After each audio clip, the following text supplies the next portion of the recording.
que conquistou... Foi o quinto, Júnior? O quinto tricampeonato, né? Acho que é o quinto tricampeonato. Sexto, né? Eu me lembro que a primeira vez que saí do Maracanã, primeira vez que eu saí do Maracanã no tricampeonato do Flamengo foi em 1955, no tricampeonato 53, 54, 55. Meu tio Antônio me levou pro Maracanã, o garotinho, para ver o tricampeonato do Flamengo em 1955. Você não pensava nem nascer, casa. E aí tá os gols e a vitória do Flamengo por 3-1 em cima do Fluminense. Me pareceu justo, né? O Fluminense tem um bom time, chegou onde podia, mas o Flamengo meio que continua sobrando, né, Júnior? Mas o Fluminense fez, principalmente no primeiro jogo, né, Galvão? Eu acho que o risco que o Fluminense correu também no segundo jogo é o seguinte, é quando você dá a possibilidade de um time como o Flamengo, porque já no primeiro jogo, no primeiro tempo do jogo, o Flamengo teve uma superioridade, não somente aquela de ficar com a bola, mas de criar oportunidade, e só que o Flamengo não aproveitou. No segundo tempo, o Roger fez algumas modificações e jogou de igual para igual, realmente fazendo uma grande partida. Já nesse segundo jogo, o que aconteceu? Mais ou menos o espelho do primeiro, só que dessa vez o Flamengo conseguiu aproveitar as duas oportunidades. Duas não, né? Saiu com a vantagem de 2 gols do primeiro tempo. No segundo tempo, o Roger mexeu novamente, né? Fez algumas modificações, o time voltou de uma forma completamente diferente, fez o gol de empate, teve uma ou duas oportunidades de virar. Mas eu acho que se você for juntar um pouco tudo, a superioridade técnica ainda ela é muito grande e em alguns momentos ela prevalece exatamente pela qualidade desses jogadores.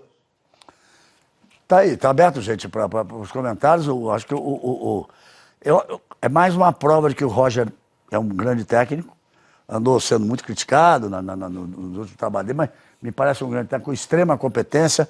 E o time do Fluminense, como você disse, o primeiro jogo foi um empate 1-1, e nesse saiu com 2-0.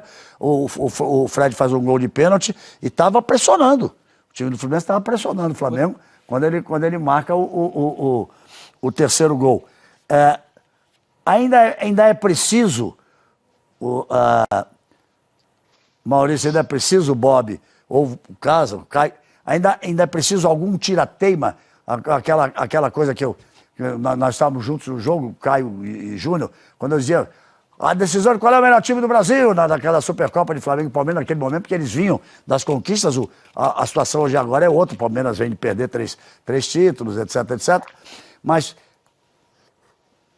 ainda existe nesse momento alguém, poderia ser o Grêmio, poderia ser o Atlético Mineiro, Bob, para desafiar o Flamengo nessa posição que ele tem de meio que comando no futebol brasileiro nesse momento?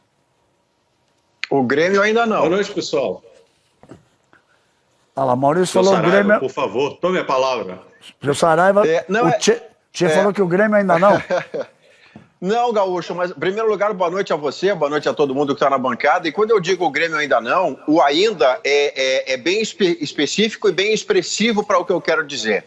Ainda não, porque o Grêmio acaba de fazer uma contratação extraordinária, se render em campo tudo que nós vimos render aos tempos de Guardiola no seu comando. Eu estou falando do Douglas Costa no corredor direito com a perna esquerda, e aí estamos falando em 2015, 2016, mas eu nem diria tanto. Eu vou para 2018, onde o Douglas Costa só não foi titular da seleção brasileira porque vítima de muita lesão muscular. Se ele jogar parecido com o que fazia em 2018, o Douglas Costa é capaz de mudar o Grêmio de padrão. E aí, Galvão, saio ainda. O Grêmio volta, ou por outra, o Grêmio começa a ser um protagonista no futebol brasileiro com o Flamengo, com o Palmeiras, com o Atlético Mineiro, e eu incluiria o São Paulo nesta primeira turma, porque o Grêmio pode fazer, do meio para frente, um Jean-Pierre recuperado. O Thiago Nunes é bem capaz de recuperá-lo, porque trabalhou com ele na base e sabe como funciona a cabeça do Jean-Pierre. De um lado o Douglas Costa, do outro lado o Ferreira, que é um dos jogadores mais raros do futebol brasileiro hoje, porque ele tem o drible, e o centroavante é um terminal, é o Diego Souza. Se você completar esse quarteto, tendo Jeromel e Kahneman na zaga, tendo Rafinha na lateral direita, tendo o Breno se afirmando goleiro de seleção olímpica, o Grêmio com o Douglas Costa, eu tiro ainda, Galvão. Aí o Grêmio sobe para a turma de Flamengo, Palmeiras, São Paulo e Atlético Mineiro. Gostei muito do seu comentário, gostei muito de sua análise, gostei muito do seu comentário, e é isso, porque nós temos que pensar que ainda tem campeonatos, por exemplo, o Campeonato Paranaense, que não se decidiu ainda, já temos campeonatos a serem decididos, mas na segunda-feira que vem, nós estaremos aqui conversando do início do Campeonato Brasileiro. Né? E esses times são importantes. Como, por exemplo, Bob, boa noite para você, meu amigo querido. Boa noite, querido. O Atlético tem um plantel importante e tem um técnico marcado na história do Atlético, a conquista de Libertadores e de tudo isso, e um técnico extremamente competente. Os últimos os trabalhos todos sempre mostraram, e o do Santos, então, levando o Santos à final da Libertadores, com todas as dificuldades e todas as limitações de elenco que tinha ali o time do Santos. Como é que você vê isso, Bob? Justa a vitória do Galo no Campeonato Mineiro, e como é que você coloca isso? O Galo já é para ser de cara logo o grande adversário do Flamengo, você como ele incorpora São Paulo, Palmeiras, quem mais? Como é que você vê isso, Bob? Boa noite para todo mundo, que bom, saudade que eu estava de conversar aqui no Meus Amigos. Olha só, eu entendo, ou ainda não, que o Saraiva vai estar falando, por um motivo muito simples, a competição ainda vai começar, a gente ainda precisa ver a expectativa ser colocada em campo. Agora, pensando na expectativa, eu acho que o Atlético se encaixa sim como um candidato a encarar.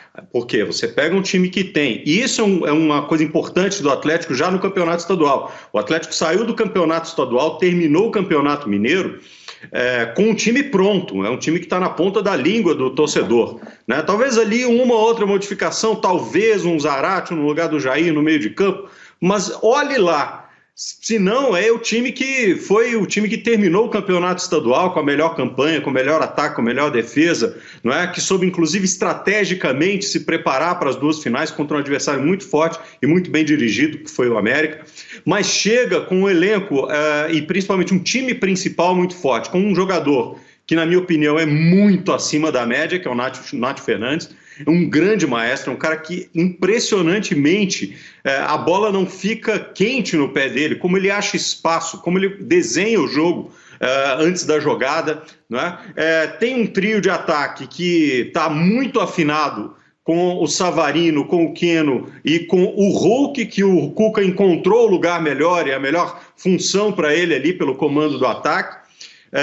Tem uma defesa bastante sólida, né, com o Igor Rabelo se firmando na defesa, o Júnior Alonso se firmando ali como o outro zagueiro, enfim, Guilherme Arana, que para mim é um dos melhores laterais esquerdos do Brasil hoje, então está com um time muito sólido.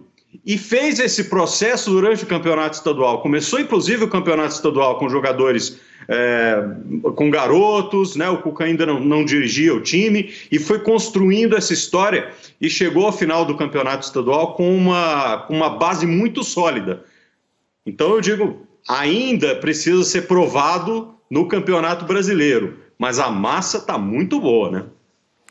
Então, por isso que eu estou dizendo parabéns ao Atlético pelo título, parabéns ao Grêmio pelo tetracampeonato, o Atlético se destacando mais ainda como grande vencedor na história dos campeonatos mineiros. O Flamengo, 46 títulos. 46 títulos. O Flamengo se afastando mais do Fluminense, que é o segundo maior vencedor de campeonatos cariocas, e conquistando o 6º tricampeonato. É uma coisa marcante, realmente. Então, são campeões importantes. Caio, Júnior, Casa, vocês também imaginam, vai começar o Campeonato Brasileiro. Para mim é o campeonato mais difícil do mundo. Você não tem nenhum campeonato que você, teoricamente, você tenha...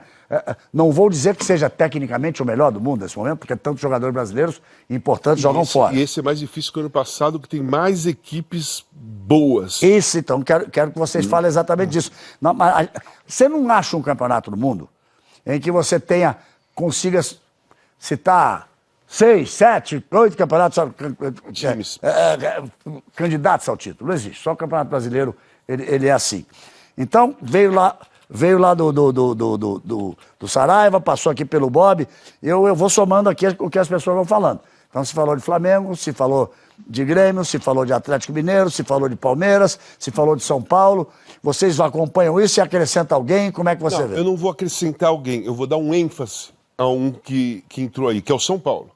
Eu quero dar um ênfase ao São Paulo, porque a chegada do Miranda, o Muricy, com o Crespo, a contratação do Benítez, que funcionou maravilhosamente bem até ele se contundir, a volta do Luciano,